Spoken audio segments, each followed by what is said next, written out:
Parliamo di cure, la cura con il plasma che anche il Veneto sta adottando. Guardate.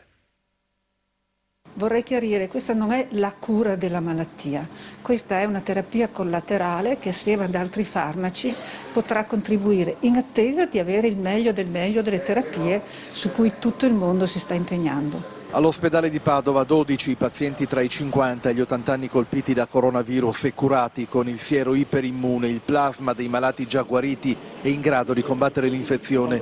Le sacche sono conservate qui nel centro immunotrasfusionale dell'azienda ospedaliera di Padova, diretto dalla dottoressa De Silvestro. La terapia è iniziata da poco, siamo nella prima fase della sperimentazione, ma i risultati sono davvero buoni, molto incoraggianti. Dopo la somministrazione del plasma tutti hanno avuto una risposta, non tutti poi hanno avuto lo stesso decorso perché ovviamente voi sapete che in molte condizioni ci sono tante altre patologie associate. Senza cura risolutiva la terapia del plasma è al momento la speranza più grande, per questo il governatore del Veneto Zaia ha annunciato che a Padova sarà creata la prima banca del sangue dei malati Covid guariti, i donatori sarebbero già 140. Da chi si è salvato e oggi sta bene, dopo un meticoloso procedimento di purificazione del sangue, un aiuto forse decisivo per uscire dall'incubo.